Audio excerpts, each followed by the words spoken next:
پھر اچانک سے شرومنی ناگر نے حملہ کر دیا۔ امبر ناگ ماریا، کیٹی اور پادری صاحب کاٹیج کی کھڑکی کے شیشے کے ساتھ لگے برفانی رات کے اندھیرے میں یہ سارا منظر دیکھ رہے تھے۔ زندہ لاش شرومنی ناگر کو دبوچنے ہی لگی تھی کہ عورت کے چہرے والی شرومنی ناگر نے حملہ کر دیا۔ اس کا حملہ یہ تھا کہ اس کے نتنوں میں سے سبز رنگ کے دھوئیں کی لکیر بجلی کی سی تیزی سے نکل کر زندہ لاش کے چہرے سے ٹکرائی۔ لاش کے حلق سے ایک ایسی ڈرونی سی چیخ نکلی کہ ایک بار تو شرومنی ناگر بھی خوف کر 2 قدم پیچھے ہٹ گئی۔ زندہ لاش کا سارا جسم ایک دم سے سبز پڑ گیا، پھر سیاہ ہو گیا۔ زندہ لاش اپنی جگہ سے پیچھے ہٹی۔ وہ مڑنا چاہتی تھی کہ اس کا جسم پگھلنے لگا۔ سب سے پہلے اس کے لمبے لمبے بازو موم کی طرح سے پگھل کر بہہ گئے، اس کے بعد اس کی ٹانگیں پگھل گئیں۔ زندہ لاش ایک ستون کی طرح دم سے نیچے برف پر گر پڑی۔ شرومنی ناگر نے ایک بار پھر سے سبز زہر کے دھوئیں کی لکیر اس کے جسم پر پھینکی۔ زندہ لاش کے حلق سے ایک اور چیخ نکلی، یہ اس کی زندگی کی آخری چیخ تھی۔ اس کے بعد زندہ لاش کا سارا جسم پانی بن کر برف پر بہہ گیا۔ زندہ لاش کا نام و نشان ختم ہو چکا تھا۔ پادری صاحب نے خوش ہو کر کہا، شرومنی ناگر نے زندہ لاش کو ہلاک کر دیا۔ امبر ناگ ماریا اور کیٹی تیزی سے نکل کر شرومنی ناگر کے قریب آ گئے۔ پادری صاحب بھی ان کے ساتھ تھے۔ ناگ نے شرومنی ناگر کا شکریہ ادا کیا۔ برف پر اب زندہ لاش کا سبز رنگ کا پانی بہہ کر آہستہ آہستہ سے غائب ہو رہا تھا۔ شرومنی ناگر نے کہا، مقدس ناگ، میں نے آپ کے حکم کی تکمیل کی ہے۔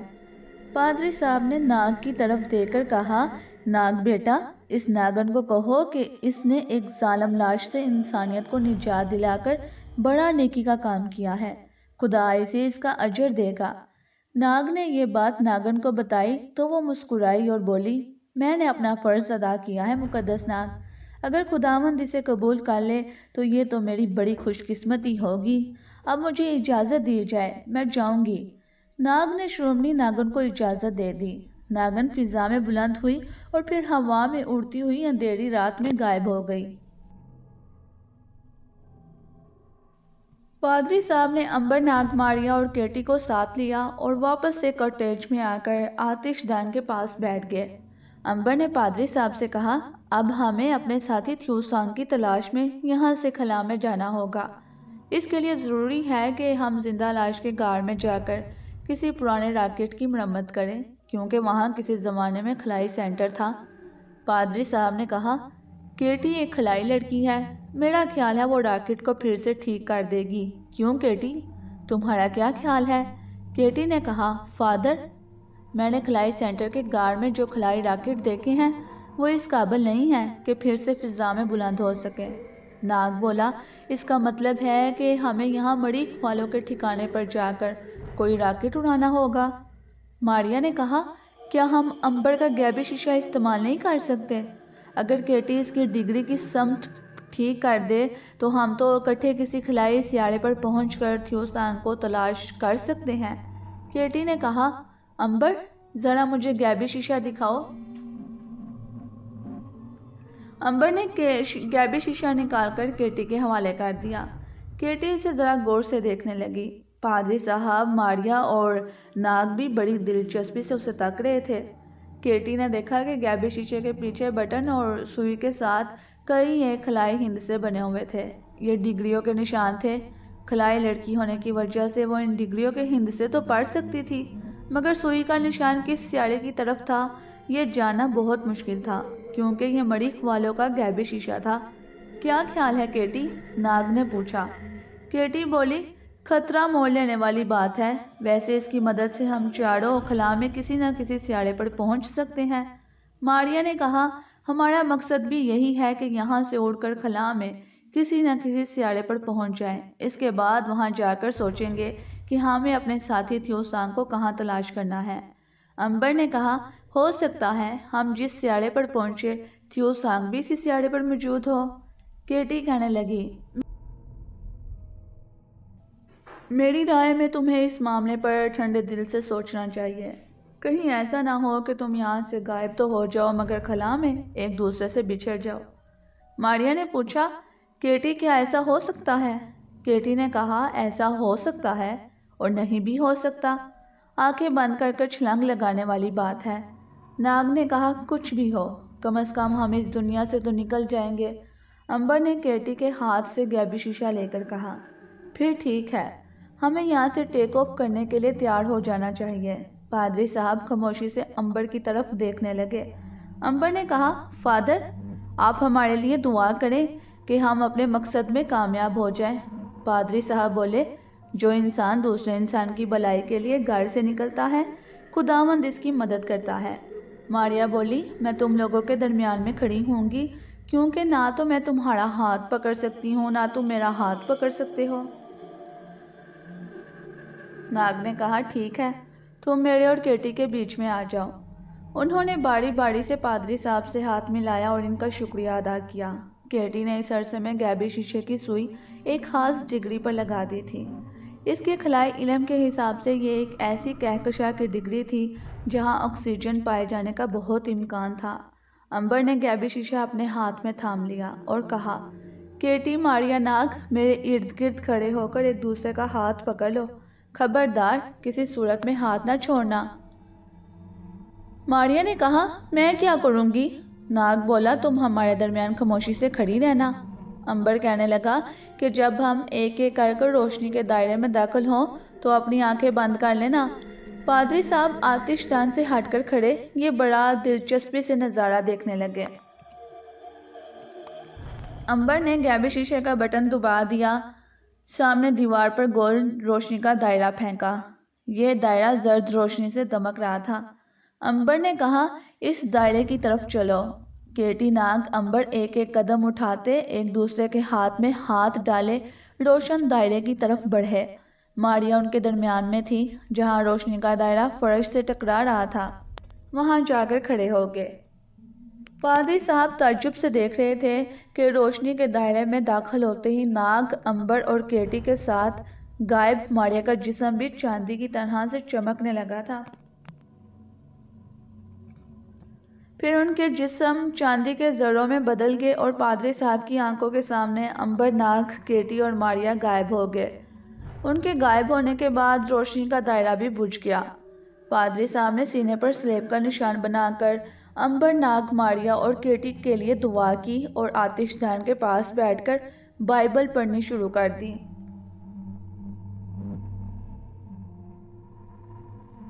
امبر نے آنکھیں کھول دیں۔ سب سے پہلے اس کے پاؤں کسی سخت چیز سے ٹکرائے تھے۔ اس نے دیکھا کہ ناگ اور کیٹی بھی اس کے ساتھ تھے۔ اسے ماریا کی خوشبو بھی آ رہی تھی۔ امبر نے خوشی سے چلا کر کہا، ماریا، تم بھی ساتھ ہو نا؟ ہاں، ماریا نے کہا۔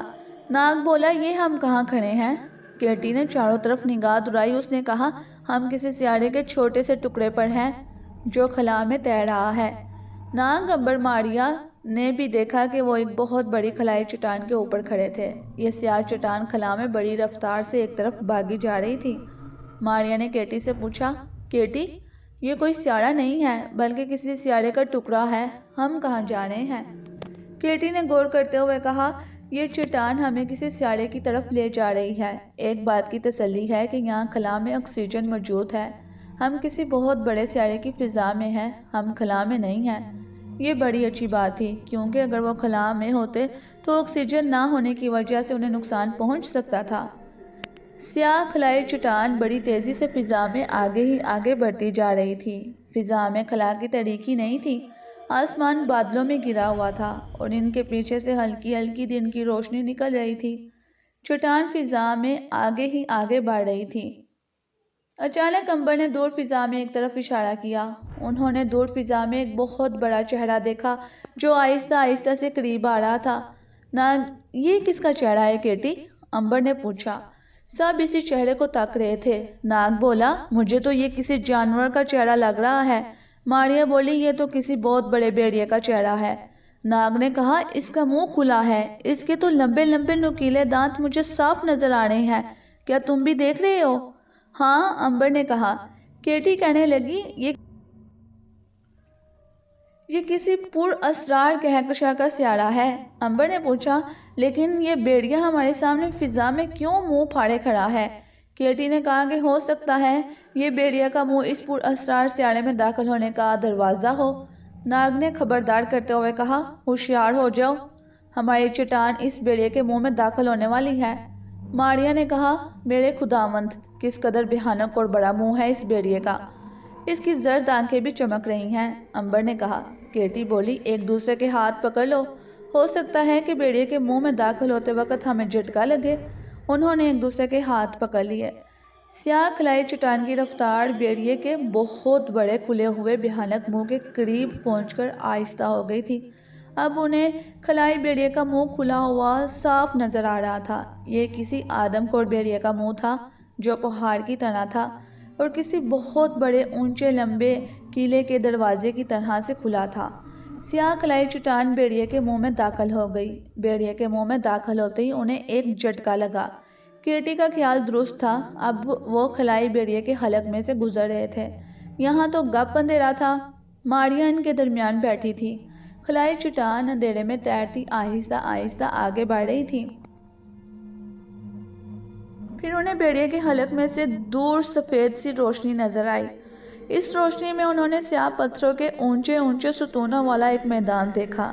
روشنی قریب آ گئی تھی۔ پتھر کے ستونوں کے اوپر بیڑے کا منہ بنا ہوا تھا جو کھلا تھا اور جس کے نوکیلے دانت باہر نکلے ہوئے تھے۔ سیاہ کھلائی چٹان آہستہ سے اس میدان کے ساتھ لگ گئی۔ امبر نے چٹان پر سے چھلانگ لگا دی۔ کیٹی نے کہا، اس پر سے کود جاؤ، یہ واپس جا رہی ہے۔ امبر کے ساتھ ہی کیٹی اور ناگ بھی چٹان سے کود گئے۔ ماریا بھی اچھل کر دوسری طرف آ گئی۔ میرے خداوند، یہ تو کوئی بہت ہی ڈراؤنا خوابناک سیارہ ہے۔ امبر، ناگ اور کیٹی بھی حیرت سے اونچے لمبے سیاہ پتھریلے ستونوں کو دیکھ رہے تھے جن کے اوپر کھلے منہ والے بیڑے کے سر بنے ہوئے تھے۔ امبر نے کہا، یہاں ضرور بیڑیوں کی مخلوق آباد ہوگی۔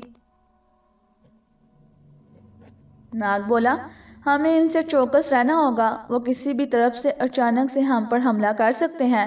آسمان پر بادل ہیں مگر روشنی بھی ہے۔ میرا خیال ہے میں عقاب بن کر اس علاقے کا جائزہ لیتا ہوں۔ ماریا نے کہا، ابھی نہیں ناگ بھیا، ابھی ہمیں کچھ پتہ نہیں کہ یہاں کیا کچھ چھپا ہوا ہے۔ امبر نے کہا، کیٹی تم تو کھلائی لڑکی ہو، تمہارا کیا خیال ہے؟ کیٹی نے گہرا سانس کھینچ کر کہا، فضا میں آکسیجن موجود ہے، یہاں ضرور پانی بھی ہوگا مگر سبزہ نہیں ہے، جس کا مطلب یہ ہے کہ کاربن ڈائی آکسائیڈ یہاں کسی دوسرے روپ میں ظاہر ہوتی ہوگی۔ کیا مطلب؟ ناگ نے پوچھا۔ کیٹی بولی، مطلب یہ کہ اگر کاربن ڈائی آکسائیڈ یہاں درختوں اور سبزے کی شکل میں نہیں اگتی تو وہ کسی دوسری شکل میں بھی ظاہر ہو سکتی ہے۔ وہ اسی طرح سے باتیں کرتے سیاہ ستونوں کے درمیان سے گزر رہے تھے۔ انہیں ابھی تک وہاں کوئی مخلوق نہیں ملی تھی۔ ستونوں والے میدان میں دن کی دھیمی دھیمی روشنی پھیلی تھی۔ امبر کہنے لگا، ہو سکتا ہے کہ یہاں تھیو سانگ مل جائے۔ کیٹی نے کہا، یہاں کچھ بھی ہو سکتا ہے، ابھی تو یہ دیکھنا ہے کہ یہاں کی مخلوق کون ہے۔ چلتے چلتے وہ میدان کے دوسرے کنارے پر پہنچ گئے۔ یہاں پتھروں کے اونچے اونچے سیاہ ستونوں کے درمیان سیارہ زمین پر ایک بہت بڑے بیڑے کا منہ کھلا ہوا تھا۔ یہ بیڑے کا دیو قامت بت تھا جو گردن تک زمین میں دھنسا ہوا تھا۔ بیڑے کا منہ کھلا تھا اور اس کے حلق میں سیاہ پتھر کی سیڑھیاں نیچے جاتی تھیں۔ امبر، ناگ اور ماریا اور کیٹی اس بت کے پاس جا کر کھڑے ہو گئے۔ یہ سیڑھیاں ضرور کسی غار میں جاتی ہوں گی، ماریا نے کہا۔ امبر نے کہا کہ سوال تو یہ ہے کہ اس غار میں کیا ہے؟ کیٹی نے کہا کہ اس کے لیے تو ہمیں اس کے اندر جانا ہوگا۔ ناگ کہنے لگا، بہتر ہے کہ میں اکیلا سانپ کی شکل میں اس کے اندر جاؤں۔ ماریا کہنے لگی، تمہاری جگہ اگر میں جاؤں تو زیادہ مناسب ہوگا کیونکہ تم تو سانپ بن کر بھی جاؤ گے تو نظر آؤ گے، میں غائب ہوں، مجھے کوئی نہیں دیکھ سکے گا۔ کیٹی نے امبر سے پوچھا، تمہارا کیا خیال ہے امبر؟ امبر کچھ دیر خاموش رہا اور پھر بولا، میں ماریا کو خطرے میں ڈالنے کے حق میں نہیں ہوں۔ خدا جانے اس غار کے اندر کیا طلسم ہو اور ماریا کسی مصیبت میں پھنس جائے۔ ماریا نے کہکا لگایا اور بولی، امبر بھائی، ساری زندگی مصیبتوں میں پھنستے نکلتے گزر گئی ہے، مصیبتوں سے گھبرانا نہیں چاہیے۔ کیٹی نے کہا، تو پھر جلدی سے واپس آ جانا، اندر زیادہ دیر مت لگانا۔ کیوں امبر؟ امبر نے ناگ سے مشورہ کیا۔ ناگ بولا، میں اب بھی یہی کہوں گا کہ ماریا کی بجائے مجھے غار میں اترنا چاہیے۔ اچانک امبر بولا، ماریا کی خوشبو دور ہو رہی ہے۔ ناگ نے چلا کر کہا، ماریا تم کہاں ہو؟ کیٹی بولی، میرا خیال ہے وہ گار میں اتر رہی ہے۔ ماریا کی دور سے آواز آئی، میں سیڑھیاں اتر رہی ہوں، تم لوگ میری بالکل فکر نہ کرنا، میں بہت جلد نیچے کا حال معلوم کر کر واپس آ جاؤں گی۔ ماریا واپس آ جاؤ، امبر نے چیخ کر کہا تھا، مگر ماریا جا چکی تھی، اس کی خوشبو بہت مدھم پڑ گئی تھی۔ ماریا بھیڑیے کے منہ کی سیڑھیاں اتر کر آخری سیڑھی پر پہنچ گئی تھی۔ امبر، کیٹی اور ناگ بھیڑیے کے منہ کے پاس پتھر پر بیٹھ گئے۔ امبر نے سانس پڑ کر کہا، ہمیں اب ماریا کا انتظار کرنا پڑے گا۔ ناگ بولا، میں ماریا کے پیچھے جا رہا ہوں۔ امبر نے ناگ کا بازو پکڑ لیا، نہیں نہیں ناگ، میں تمہیں نہیں جانے دوں گا۔ ماریا جو غلطی کر چکی ہے وہ تم نہیں کرو گے، اب ہمیں اسی جگہ بیٹھ کر ماریا کا انتظار کرنا ہوگا۔ ماریا نے آخری سیڑھی پر پہنچ کر دیکھا کہ اس کے سامنے ایک گول سرنگ بنی ہوئی ہے۔ ماریا نے سرنگ میں چلنا شروع کر دیا۔ سرنگ ایسی نہیں تھی کہ جیسی پہاڑوں کے درمیان ہوا کرتی تھی، بلکہ یہ کسی ماڈرن زیر زمین لیبارٹری کی سرنگ لگ رہی تھی، جس کی چھت پر زرد اور سفید پتھر کی ٹائلیں لگی تھی اور ان میں سے کہیں کہیں خود بخود روشنی نکل رہی تھی۔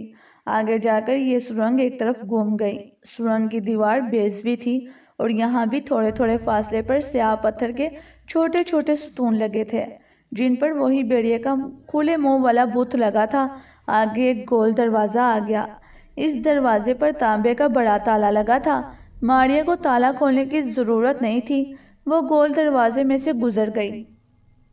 دوسری طرف ایک شاندار سی اونچی چھت والا بڑا سا کمرہ تھا۔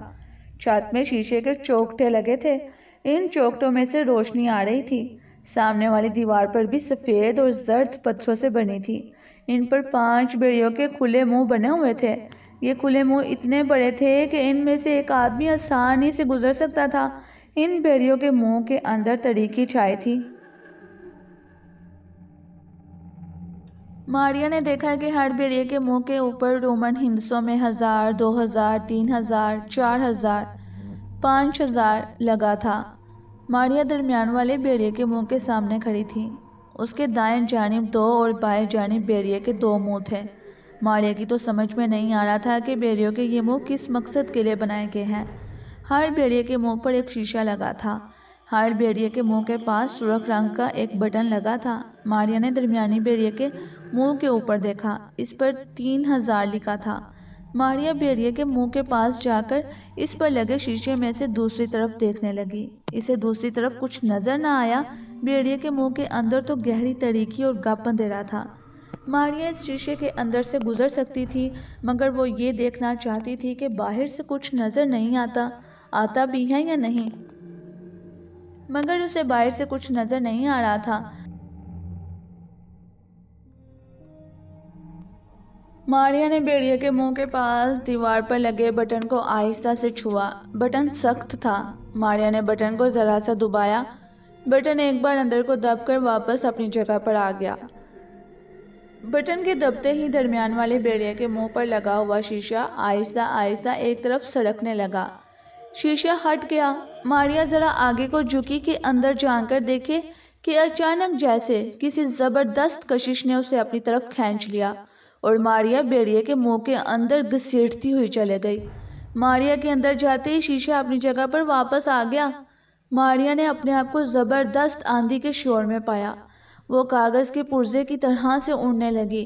اتنی تیز ہوا تھی کہ اس کی تو آنکھیں نہیں کھل رہی تھی، اتنا تیز ہوا کا شور تھا کہ اس کے کان پھٹنے لگے تھے۔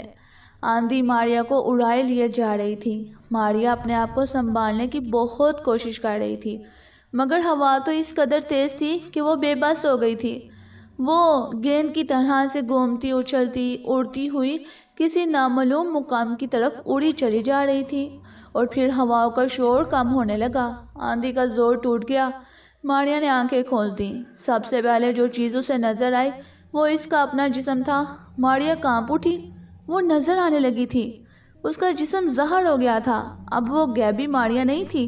اس نے دیکھا کہ آسمان پر بجلی چمک رہی ہے، بادل گرج رہے ہیں، تیز بارش ہو رہی ہے، اور نیچے اندھیری رات میں درختوں کے جھنڈ سیاہ دبوں کی طرح سے دکھائی دے رہے ہیں۔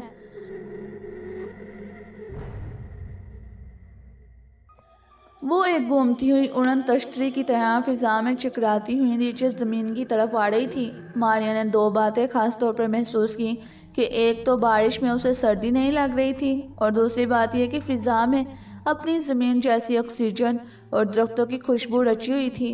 وہ آہستہ آہستہ نیچے آ رہی تھی۔ وہ درختوں کے درمیان ایک چھوٹی سی ندی کے کنارے آ کر اتر گئی۔ ماریا نے دیکھا کہ اس کا لباس بدل گیا تھا۔ وہ انگلش گاؤن کی بجائے بسنتی رنگ کی ساڑی میں ملبوس تھی۔ گلے میں سفید موتیوں کا ہار تھا۔ انگلیوں میں شاندار قیمتی نگوں والی انگوٹھیاں تھیں۔ پاؤں میں جو جوتی تھی اس پر بھی ہیرے جڑے تھے۔ ماریا بڑی حیران ہوئی، یہ شاندار لباس کہاں سے آ گیا؟ ضرور میں کسی طلسمی دنیا میں آ گئی ہوں، ماریا نے سوچا۔ بارش موسلا دھار ہو رہی تھی۔ ماریا کے بال اور شاندار سی ریشمی ساڑی بارش میں بھیگ رہی تھی، مگر اسے سردی بالکل نہیں لگ رہی تھی۔ اس سے معلوم ہوتا تھا کہ ماریا اگرچہ سب کو نظر آ سکتی ہے، مگر اس کے جسم کی طاقت ختم نہیں ہوئی۔ ماریا بارش میں ندی کے کنارے کھڑی تھی۔ اس نے دیکھا کہ دور جنگل کے اندھیرے میں روشنی اس کی طرف بڑھ رہی ہے۔